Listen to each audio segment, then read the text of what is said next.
I used to think the worst thing at a family gathering was being asked when I was going to get married. I was wrong. The worst thing is when the entire family seems to form a small courtroom, ready to judge you just because you live your life your own way, no husband, no kids, and daring to smile because of it. The half-pitying, half-sneering looks, the questions pretending to be warm but hiding knives, and at the center of this storm, it's me, Mary, 35 years old, charged with never having given birth. I had prepared myself for this year's family gathering. That means I prepared a fake smile, a few neutral responses, and a dress polite enough for my mom not to frown. I thought, as long as I keep the attitude of, there's so much more in life to worry about than my uterus, it would be fine. But the moment I stepped into Aunt Pam's wooden house in Vermont, where the whole family gathers every year, I realized I was too naive. The warmth of the fireplace and the smell of pumpkin pie couldn't cover the coldness in the eyes I received. My younger cousins whispered something and then burst into laughter. My cousin Vanessa, who had just had her 4th child 6 months ago, rushed over to hug me, followed by a painful whisper. I thought you'd bring someone special this year, or at least a baby bump. I smiled. A stiff smile. No one special, but you know, I have a very lovely investment account. Vanessa laughed as if I'd made a joke, but her eyes were as cold as ice. And as for my mom, it goes without saying, she sat on the sofa next to my grandmother, both sipping tea as if watching a play.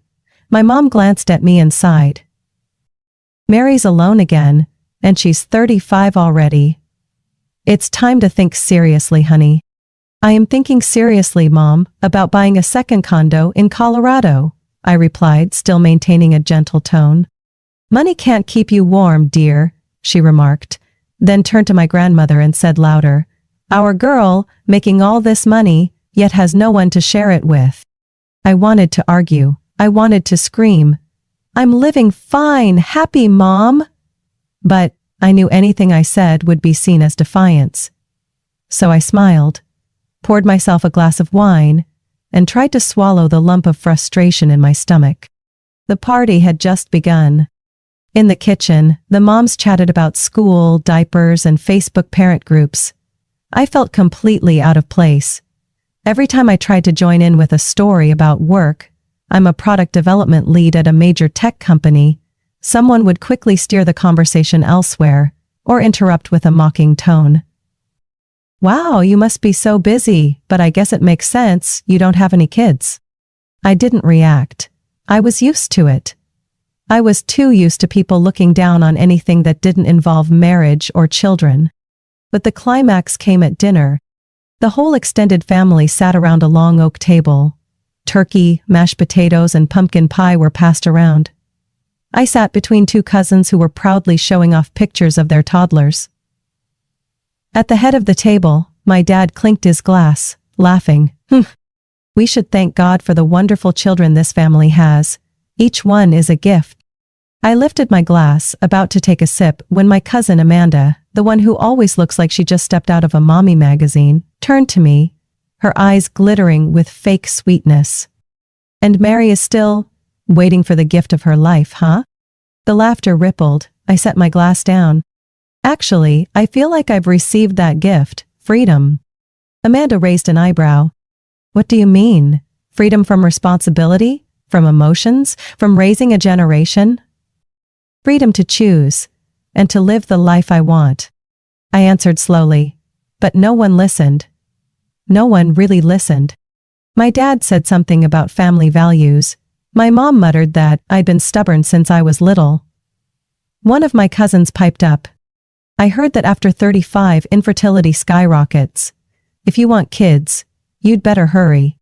I stood up suddenly, knocking over my napkin. Everyone looked up, a few snickered. I didn't say anything. I walked out of the dining room onto the porch, where the cold wind cut through my face, but it was more comfortable than any words inside. I stood there, alone, in the Vermont winter. The yellow lights from the windows reflected the mocking faces, the looks of people who either didn't understand me or didn't want to. I'd spent my whole life becoming the woman I wanted to be. Independent, strong, not reliant on anyone. I traveled the world, from Iceland to New Zealand. I built a career many would dream of. I live in an apartment overlooking Lake Michigan and wake up early to do yoga every morning. But to my family, all of that means nothing, because I don't have kids.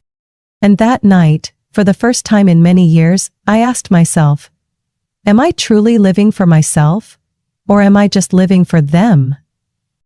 I returned to the dinner table when dessert was served, trying to pretend as if I hadn't just stepped out onto the porch to take a long, angry breath. Apple pie, vanilla ice cream, red wine. Everything looked perfect. If only I didn't feel like an alien in my own family. I sat down, trying to avoid the probing gazes from my mom and my cousin. It seemed like things had reached their lowest point, but I was wrong. The conversation took an unexpected turn when Uncle David, who was always the first to get drunk, suddenly asked, "Where's Laura? It's been years since she's been home." I flinched when I heard my sister's name. Laura, the sister who had been treated like a Disney princess in this family, had vanished from our lives nearly 8 years ago. The last time I saw her was at a family therapy session mandated by the court. She stormed out of the room, slammed the door behind her, and never looked back. "Same as always, rolling around with some addicts," Aunt Pam remarked coldly, as if she were tossing a stone into a dry well. Everyone chuckled, then immediately changed the subject. I was left stunned. No one asked more. No one cared. Not a word for Jamie. Jamie. I had never met the boy, but I knew he was Laura's son, born when she was just 20 and spiraling into drugs, violent relationships, and mounting debt. I had heard rumors that she took Jamie from one house to another, from one foster home to the next, never staying anywhere longer than a few months. News about them disappeared almost simultaneously, with Laura's name falling off every family dinner list. I turned to Aunt Pam. "What about Jamie? How is he now?" I asked, my voice low but firm. Aunt Pam glanced up from her plate and shrugged, as if I had just asked about the weather in Florida. "He's in the system. Foster care, who knows?" "You mean, he's in a shelter?" "Yeah, his mom doesn't have the ability to care for him. Lost custody last year. I hear he's with some foster family now. But kids like that, they get moved around like clothes." I turned to look at my mom. She didn't oppose, didn't speak, just silently scooped more ice cream onto her plate. "And, has anyone in the family thought about taking him in?" The room suddenly went silent, forks froze. Eyes turned toward me as if I had said something terribly absurd. Cousin Vanessa broke the silence. "Mary, do you even know what it means to raise a child? It's not like having a dog." "He's our nephew," I emphasized. "He's my sister's son." My mom let out a long sigh, as if bothered by a bad play. "You wouldn't understand, Mary. You don't have children, you don't get it. It's not that simple. And so it's better to just throw him into the system?" My dad, the quietest at the table, spoke up. "We tried, okay? But Laura wouldn't cooperate. She didn't want anyone interfering, and Jamie, that kid, he's got issues. Really hard to control. No one in this family has the time or the resources for that." I glared at each one of them, each face that shared my blood, each mouth that had mocked me for not being a mother, and now coldly turned its back on a child with nowhere to call home. I didn't sleep that night. I drove away from Aunt Pam's house at 2 a.m., my head spinning. The anger drowned out the sadness. I couldn't even imagine. My family, the ones who used to greet each other warmly every holiday, now quietly dismissing a child from their lives like this. I didn't want to pretend anymore. The very next morning, I started looking for information. After a few phone calls, an account accessing the social welfare system, and help from a colleague who worked with child protection, I found out Jamie's full name, Jamie Brooks, and where he was temporarily living. A foster family on the outskirts of Syracuse. I gasped as I read the description. Male child, 10 years old, signs of behavioral issues from trauma, previously abandoned, tends to withdraw and resist new interactions. I wasn't sure what I was expecting, but it certainly wasn't the terrifying indifference from my own family. Not a single one of them, in nearly a year, had visited or inquired about Jamie. Not one call, not one postcard, not a single toy. The boy was completely abandoned. And I, the one with no children, the one labeled selfish and living for myself, was the only one who couldn't turn a blind eye. That night, I wrote my first email to Jamie's caseworker. I introduced myself as his aunt and asked if I could visit. It wasn't an impulsive decision, it was instinct. It was the only thing I could think of in the 72 hours since hearing Jamie's name. And as I wrote the final lines of the email, one thought rang clear as a bell. If it's not me, then who? I received a reply from the New York State Department of Social Services on Tuesday afternoon, as I was preparing to end a long workday. The screen flashed the subject line. Regarding Jamie Brooks' case, response from caseworker. My hand froze, the mouse slid off the pad, and my heart raced as if I had just gotten a lottery notification, only this prize was an entirely different reality. The person who replied to me was Carla Evans, the case supervisor for Jamie. The tone in her letter was very cautious and professional, but I could still sense a hint of doubt behind every word. We acknowledge your biological relationship to the child. However, since you, Mary, have never been a legal guardian, the initial contact will need to be carefully considered. If you are genuinely interested in meeting and supporting Jamie, we can arrange a supervised visit at the community shelter in Baldwinsville. I didn't think for more than 3 seconds. That very evening, I booked a ride to Baldwinsville for Saturday morning. I had been there once before for a tech conference. I never imagined my return would be to search for my own nephew, the boy I had never hugged, never heard call me Aunt. On Saturday morning, I stood in front of the large glass door of the Baldwinsville Children's Shelter, my heart pounding so loudly I could hear each beat. I wore a simple but warm brown coat, clutching a paper bag with a box of colored pencils and a sketchbook I had carefully chosen, the first gift for a child I had never met. The room where we met was more empty and cold than I expected. The peeling paint on the walls, the plastic chairs arranged haphazardly, the dim fluorescent light above made the place feel like a sunless morning. I sat waiting for nearly 10 minutes, my palms sweaty. The door swung open. A woman with curly hair, wearing a name tag that read Carla Evans, walked in with a small boy dressed in a gray hoodie. His hair was long, reaching his ears, a bit messy. His eyes were downcast. He held a folded piece of paper in his hand. He was Jamie. Carla gently placed her hand on his shoulder and whispered, "Jamie, this is Aunt Mary. You can sit with her if you want. I'm just here to visit you." He didn't answer. He didn't sit right away. He just quietly walked to the table, pulled out a chair and sat across from me, the distance between us like a front line. No eye contact, no greeting. I smiled softly, trying to keep my voice calm. "Hi Jamie, I'm Mary, your mom's sister." He shrugged slightly, his eyes still fixed on the piece of paper in his hand. Silence filled the room. I opened a paper bag, took out the sketchbook and the box of colored pencils, and placed them on the table. "I don't know if you like to draw, but I brought this for you. If you don't like it, that's okay." He glanced at the gift, then took the sketchbook, flipping through a few pages, still silent. I thought he would put it down, but no. Jamie pulled out a pencil, lowered his head, and began to draw. I didn't say anything more. I just sat there watching. For over 20 minutes, I couldn't see the boy's face fully, but each stroke began to take shape, a robot flying through space, with details of armor and flames shooting from the engine on its back. I was stunned. "You draw beautifully," I said sincerely.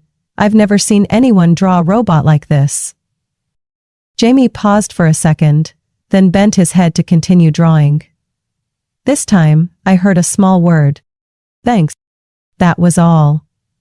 But to me, it felt like a door had quietly opened. Over the next 3 weeks, I returned to Baldwinsville every weekend.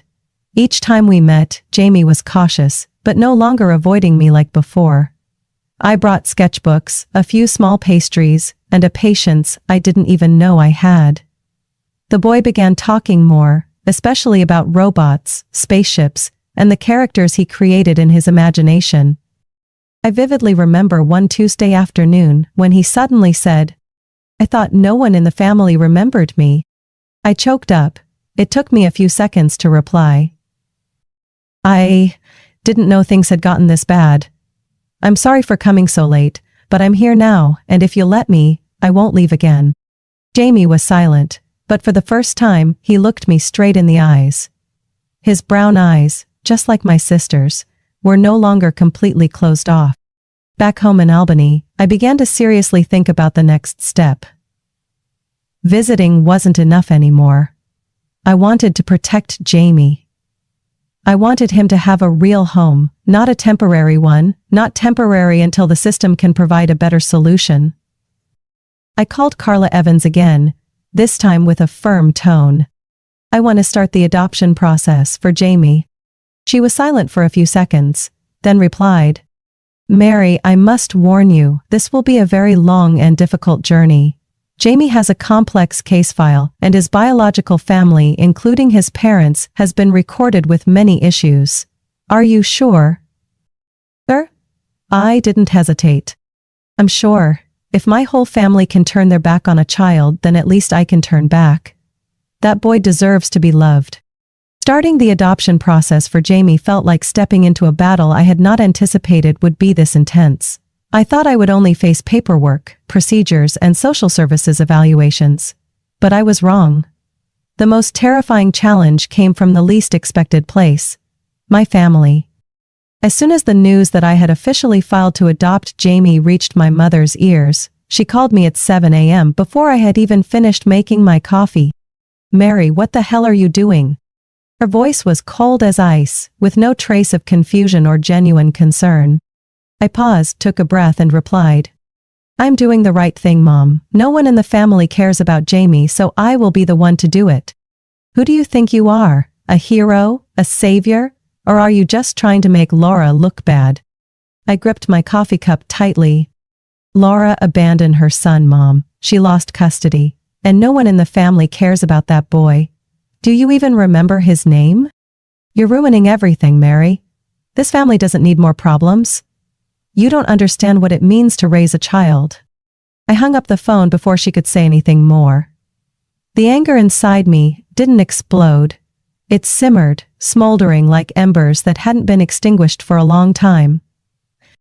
Less than a week later, I received a call from Carla, Jamie's social worker. Her voice sounded a little tense. "Mary, I have to inform you that someone in your family has sent a letter opposing your adoption of Jamie. They are asking the court to temporarily delay the process."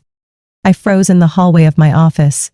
Colleagues walked by, greeting me, but I didn't hear a word. "Who sent the letter?" "Your parents. They say you're not fit to raise a child because you don't have parenting experience, live alone, and have a lifestyle." I squeezed the phone so tightly it almost broke.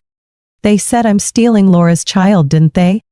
The wording isn't direct, but that's the implication. I didn't know whether I was more angry or disappointed. The people who were supposed to be my parents chose to sabotage me instead of supporting me. They had never visited Jamie, never asked about him, never cared whether he was alive or dead. But they had enough time to write a letter to the court against me. I spent the whole night awake, but I didn't cry. Instead, I made a list of things to do: find a lawyer who specializes in adoption, gather witnesses to vouch for my ability to care for a child, and most importantly, create a real home for Jamie. Luckily, not everyone turned their back on me. People I once thought of as mere colleagues turned out to be a stronger support system than my own family. Julie, my best friend at the company, almost jumped for joy when I told her, "Oh my God, Mary, you're really adopting the boy? Finally, you're doing something more meaningful than just having lunch with me every day." She was the first one to help me pick the paint color for Jamie's new room. We bought navy blue paint and spent an entire Friday evening carefully sticking robot decals on the walls. Paul from the product design team, volunteered to assemble Jamie's bunk bed, along with a rotating planet-shaped nightlight. "I was a foster kid," he said as he tightened screws. "I know how much a room can change how you feel about the world." And Madison, my neighbor, gave me a small wooden cabinet, with a note. "If you ever need a babysitter when you have late meetings, just call me." I sent Carla a picture of the new room. A brand new bed with galaxy-pittered pink sheets, a small bookshelf beside the study desk, and the robot painting Jamie had drawn hanging on the wall. Carla called me after she received the picture. "Mary, you're doing really well. But I have to ask, are you sure you want to continue, after all the opposition from your family?" I looked at the picture of Jamie smiling for the first time in the sketchbook I had taken. "I'm sure. Family isn't just about blood, Carla. Family is the one who stands by you when the whole world turns its back." Throughout the process, I was asked to provide many documents, pay stubs, asset declarations, and letters of recommendation. My parents refused to cooperate, but I was ready. I gave Carla the handwritten letter from Julie, stating that I was always the first to volunteer to help anyone at work when something happened. I sent a copy of an email from Paul, recounting how I had quietly donated my entire year-end bonus to a colleague battling a severe illness. I wasn't bragging, I just wanted to prove that I knew how to love, even if no one loved me back. One afternoon, I went to pick up Jamie from the center after school. The boy walked out, holding a new drawing this time, a robot city. When he saw me, Jamie paused for a second, then ran over, hesitantly asking, "Aunt, can I hang this on the wall in my room?" I choked up. "That's your room, Jamie. You can hang whatever you want." For the first time, the boy hugged me. No words needed, that hug was enough for me to know I was doing the right thing. I still remember that morning, Jamie's 11th birthday. The sky over Albany was filled with gray clouds, but inside my heart felt brighter than it ever had. It was the first time I threw a birthday party for a child. The first time I bought balloons, blew them up until I was dizzy, and taped each one to the wall with double-sided tape. The first time I baked a cake, even though the decoration was so messy that I laughed at myself when I wrote, "Happy birthday, Jamie," in icing. And it was the first time Jamie was the center of attention. I had planned it for a whole month, invited 3 of his new friends from school, a few friendly neighbors, and even Carla, the social worker, who had been following our journey from the very beginning. In the living room, I set up a drawing corner with a large paper board, watercolors, markers, and even superhero sticker sheets. Jamie came down the stairs at 9 a.m., his hair still messy and his eyes sleepy.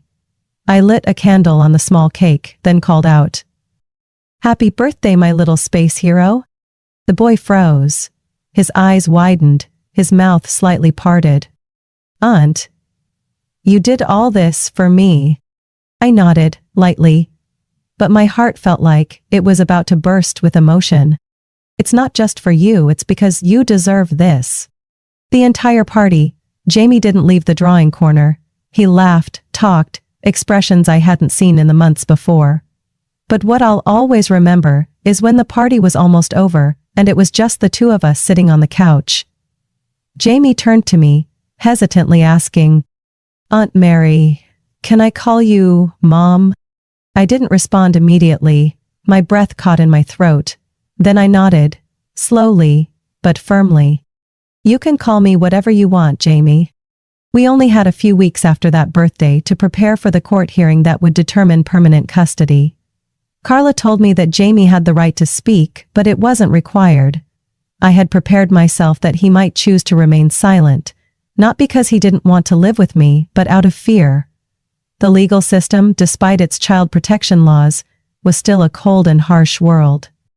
On the morning of the court hearing, Jamie wore the navy blue shirt, the one I had carefully chosen for him last week.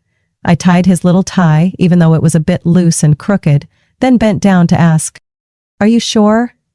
You don't have to say anything if you don't want to." Jamie nodded. "I want to. I want people to know what I chose." The courtroom was small, cold, and as stiff as every courtroom I had ever seen in the movies. The judge was a middle-aged woman with gray hair and a stern face. On the other side of the room was the lawyer representing the family, someone I had never met, representing the objections from my parents. They didn't bother to show up. When it was Jamie's turn, the boy stood up, his hands clenched tightly together. I sat quietly below, my palms cold. "My name is Jamie Brooks," he began, his voice soft but steady. "And I want to live with Mom, Mary. I feel safe at her house. I have my own room. I have a place to draw. I don't want to be moved anywhere else." Everyone in the room was silent. Jamie took a breath and added, "I used to think I was invisible, but Mom Mary makes me feel like I really exist." I had tried to keep my composure throughout the hearing, but those words, they made me cry. 2 weeks later, I received a call from Carla. "Congratulations, Mary. The court has approved permanent custody of Jamie for you. From now on, the boy is officially your legal son."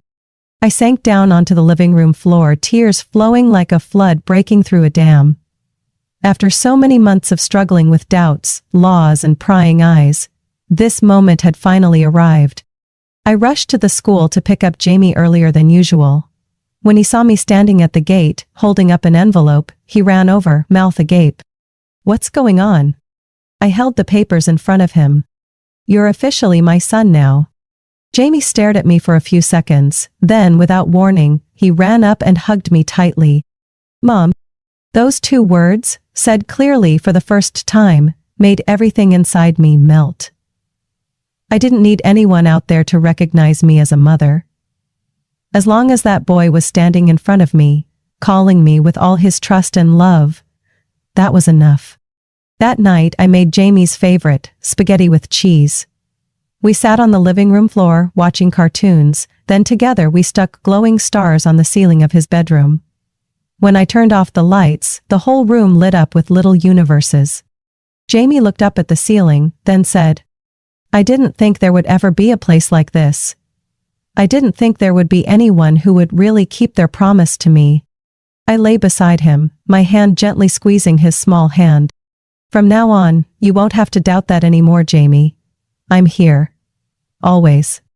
When Jamie officially moved in with me, I thought the hardest part was over. I had won the court case, overcome the objections from my family, and gained legal motherhood of a child I loved with all my heart. But it turned out, that victory was just the beginning of another journey, a journey of healing. The first week, Jamie had a hard time adjusting. Every morning he would repeat a familiar question. "Mom, are you sure? I'll still be here tomorrow." I always responded with a hug and a firm confirmation. "Definitely, this is your home." But Jamie's insecurity didn't disappear right away. It crept into every action, from him never daring to hang his clothes in the closet, always leaving them neatly in his backpack, to the habit of flinching every time someone knocked loudly on the door. And most clearly, in school.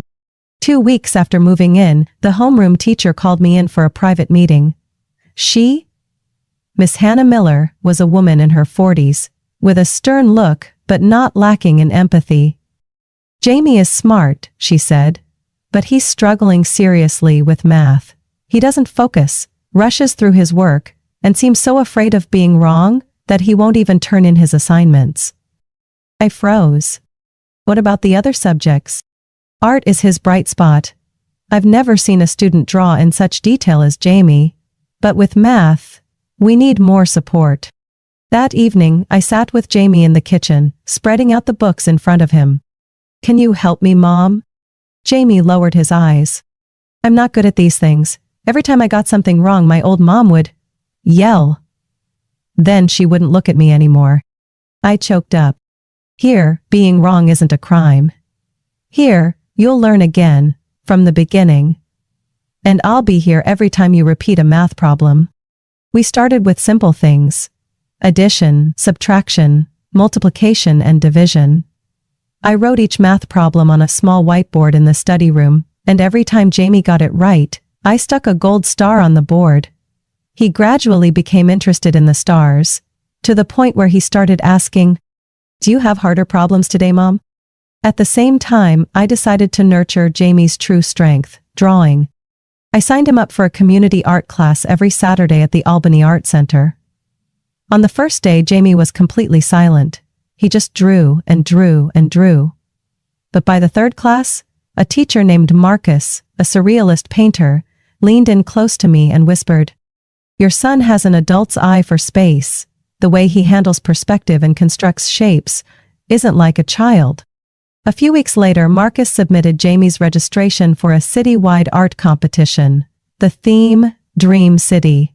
Jamie drew for 3 days straight, each evening after dinner, asking, "Mom, does a city always have to have skyscrapers?"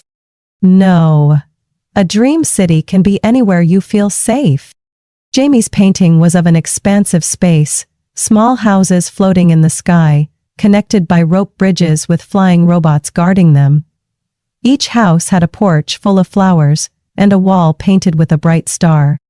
Jamie titled the painting, "A Place Where No One Is Left Behind." When that piece was chosen for the finals and displayed at the Albany City Gallery, I could hardly believe it. On opening day, Jamie wore the shirt we called the Lucky Robot shirt. When viewers stopped in front of the painting and marveled at it, I saw the corners of his mouth turn up.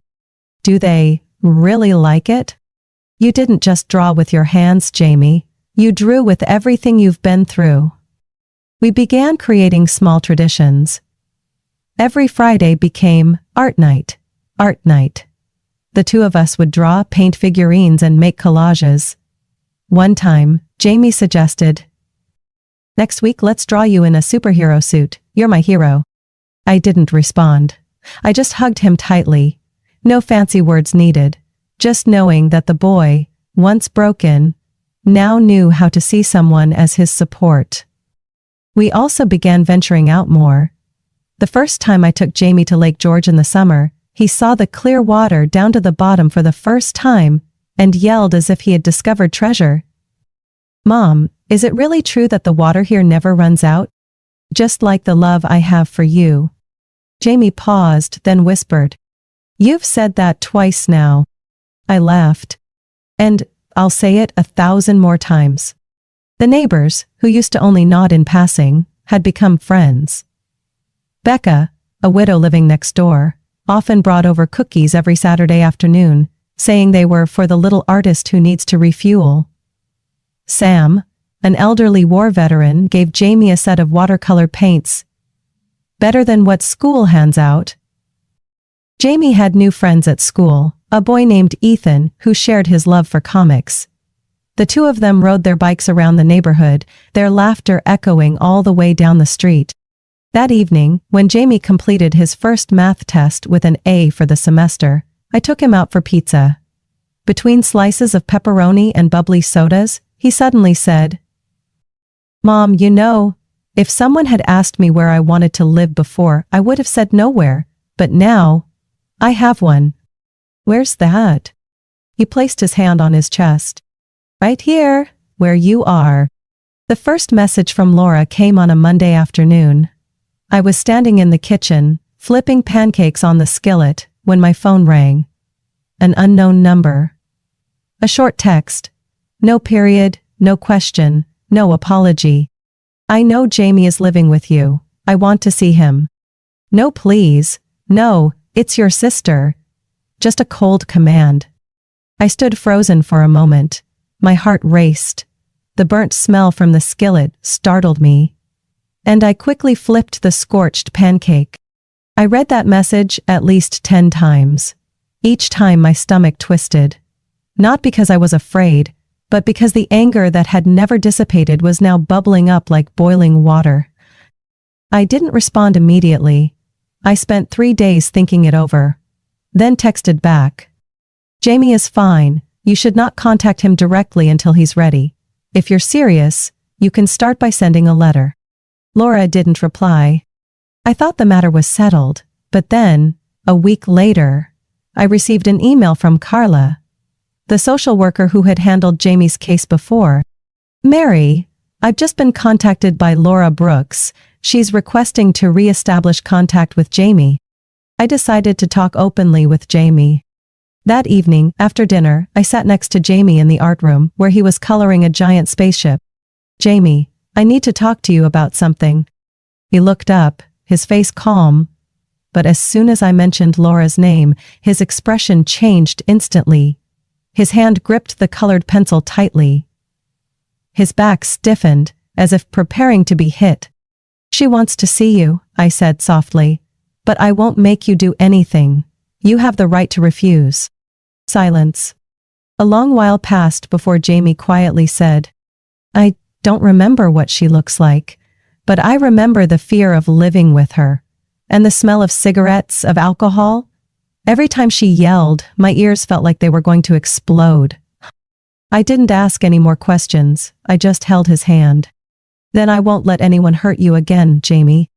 But Laura didn't stop. She started texting me every day. At first it was short messages. "I just want to know if he's okay." But then they became harsh, threatening, even calling me a child thief. I blocked the number. She created a new one. I changed my email. She made fake accounts.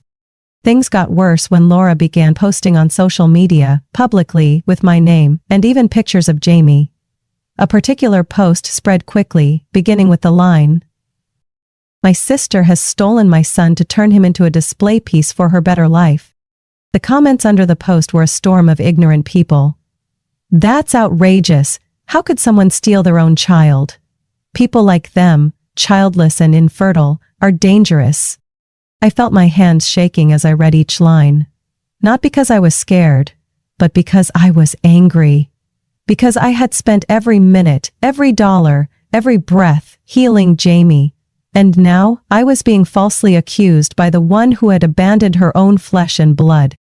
I hired a lawyer, a sharp woman named Cynthia Grant, who had represented many cases involving children whose biological parents sought to regain custody after losing their rights. "We need to send an immediate contact ban," Cynthia said.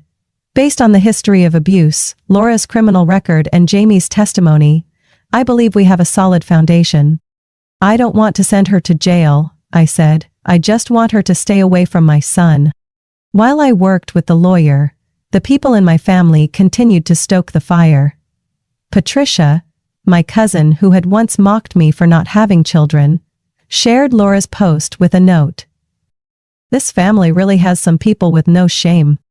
My mom called not to ask about Jamie but to yell, "You've done enough, Mary. Give the boy back to his mother." "That's blood, Mary. Your sister is falling apart. And what are you doing?" I no longer had the patience to be gentle. "You talk about blood, but since Jamie went to the foster home, has anyone in this family visited him? Has anyone bought him a new pair of shoes? A notebook? A birthday gift? Or is it because now that I'm standing out, you're starting to get uncomfortable?" My mom was silent. Then, she said one last thing. "You are the shame of this family." I hung up. I didn't cry. I didn't tremble. I just felt free. A week later, the court approved the contact restriction order. Laura was not allowed to contact Jamie in any form, letters, messages, social media, unless she had written consent from me and third-party supervision.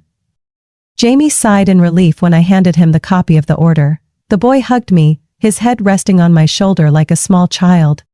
"Do you think she will just go away?"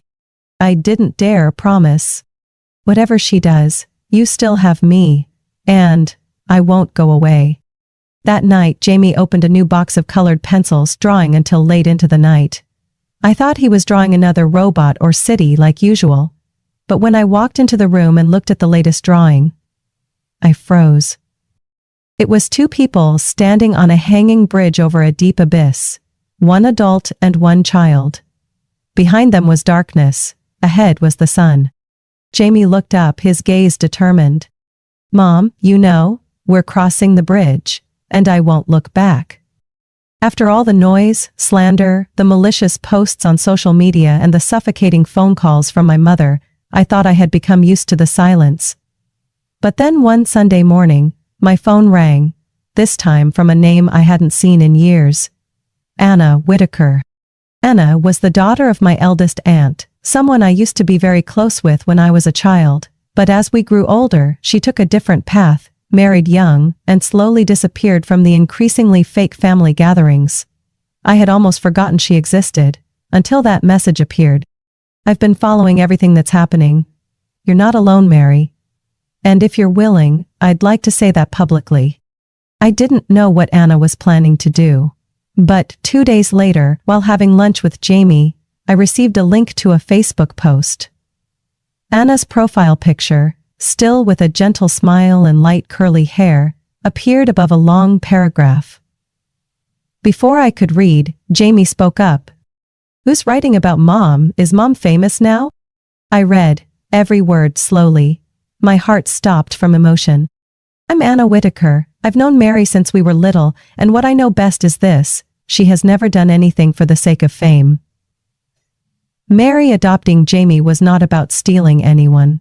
It was because the boy deserves someone who loves him, protects him, and doesn't abandon him.